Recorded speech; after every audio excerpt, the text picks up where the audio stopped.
मैं general category का हूँ। लास्ट टाइम एग्जाम दिया था, 222 रैंक आया था, उसके बाद भी नहीं हुआ कि मैं जनरल कैटेगरी का हूँ। इस हिसाब से आपको क्या लगता है, रिजर्वेशन हट जाना चाहिए क्या? रिजर्वेशन, हाँ obviously reservation economically weaker section के लिए होना चाहिए। उसको इकोनॉमिकली वीक होने दीजिए, उनको वापस से रिजर्वेशन मिल जाएगा।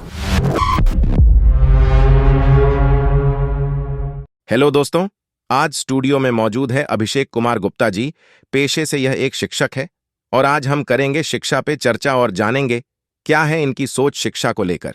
मेरा नाम अभिषेक कुमार गुप्ता है। मैंने ग्रेजुएशन किया है Shri Shankaracharya college of engineering technology S1। उसके बाद मैंने बीएड किया, फिर MSc फिजिक्स किया, उसके बाद MSc मैथमेटिक्स किया। अब आप पूछेंगे कि सर डुअल MSc क्यों है? तो MSc फिजिक्स तो इसलिए किया क्योंकि फिजिक्स सब्जेक्ट में मुझे पढ़ाना था और गवर्नमेंट का रूल है कि पोस्ट ग्रेजुएट, ठीक है, इन concern subject is only eligible for teaching, इसीलिए। आपकी सोर्स ऑफ अर्निंग्स क्या है?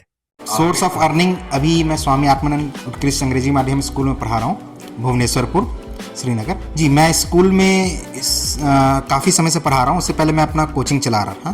अब वो मेरा फ्रेंड है और पापा फैमिली मेम्बर्स, मतलब अब उसको देख रहे हैं। आप बच्चों को कैसे गाइड करते हैं? कोचिंग में भी मैंने बच्चों को यही चीज़ समझाया है कि पहली सबसे टॉप मोस्ट चीज़ है कि बी हैप्पी। दूसरी है कि एज पर योर एज, आपका जो एज है उस हिसाब से आपको काम करने चाहिए। अब मान लिया कि भाई मुझे क्रिकेट खेलने में अच्छा लगता है या मोबाइल में गेम खेलना अच्छा लगता है, इसका मतलब ये नहीं कि आप क्लास 12th में है, आपका बोर्ड एग्जाम है, या क्लास 10th में और आपका बोर्ड एग्जाम है और आप मोबाइल में गेम खेल रहे हैं। कैरियर हर चीज़ में, हर जगह कैरियर ऑप्शंस मिलते हैं। क्रिकेट में भी है, गेम्स में भी है, लेकिन समय कि किस समय क्या करना चाहिए, दैट इज मोर इम्पोर्टेंट। और काउंसलिंग के माध्यम से मैं यही चीज़ समझाता हूँ बच्चों को कि अगर आप, जैसे कई लोग बोलते हैं कि सर मैं बायोलॉजी ली हूँ या बायोलॉजी लिया हूँ, अब मुझे डॉक्टर बनना है, और तो मैं उनको ये भी समझाता हूँ कि बेटा सिर्फ नीट फाइट करना इज नॉट ओनली ऑप्शन। बाकी कोर्सेज भी हैं, जैसे MLT कोर्स है, आप फार्मेसी का कोर्स है, ये सारे कोर्सेज भी कर सकते हैं। इसमें भी जो आपका कैरियर है वो बहुत अच्छा है।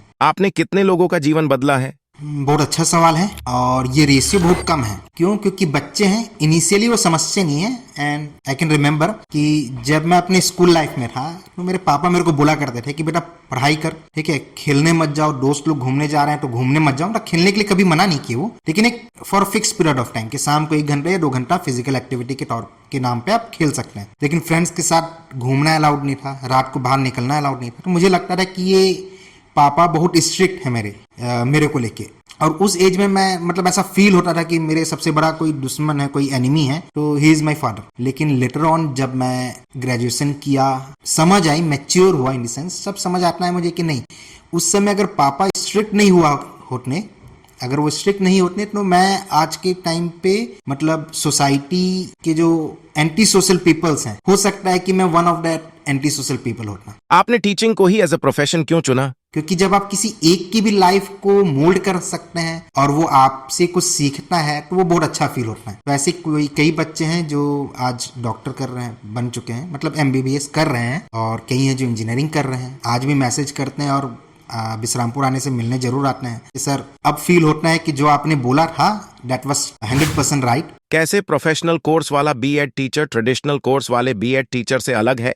क्या है कि मैं पॉलिटिशियन हूँ नहीं, तो मैं बीच का रास्ता में जवाब नहीं दे सकता, and if possible I will pass this question. But मुझे ये फील होता है कि जो इंजीनियरिंग किया हुआ है, स्पेशली क्योंकि मैं उस फील्ड से हूँ, तो मुझे ये फील होता है इंजीनियरिंग किया हुआ जो व्यक्ति है, जो पर्सन है, वो कुछ सब्जेक्ट्स हैं जिनको वो बाकी नॉन प्रोफेशनल वाले से ज्यादा अच्छा एक्सप्लेन कर सकते हैं, like physics, chemistry and mathematics, science stream. लेकिन ऐसा नहीं है कि जो नॉन प्रोफेशनल कोर्स किए हुए हैं उनको नॉलेज नहीं है, उनको भी बहुत नॉलेज है, लेकिन वो एट दैट टाइम उनको वो अपॉर्चुनिटी नहीं मिली होगी, उनको वो गाइडेंस नहीं मिला होगा कि वो प्रोफेशनल कोर्स कर सके। वैसे जो BSc होता है, MSc एंड PhD, ये रिसर्च फील्ड के लिए बहुत अच्छा है, और रिसर्चर्स जो होते हैं वो उन्हीं से आते हैं, ना कि हमसे। BA का सिलेबस UPSC और CGPSC के लिए महत्वपूर्ण होता है, इस पर क्या कहना है?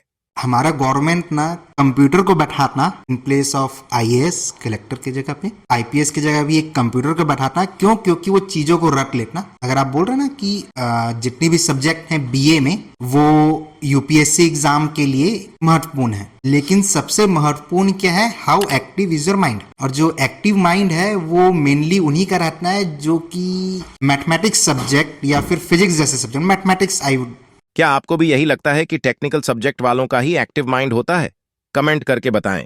बहरहाल अभिषेक सर से हमने कई और अन्य प्रश्न पूछे, जैसे कि सबसे ज्यादा बेरोजगारी तो टेक्निकल स्टूडेंट्स में है, उस पे क्या कहना चाहेंगे?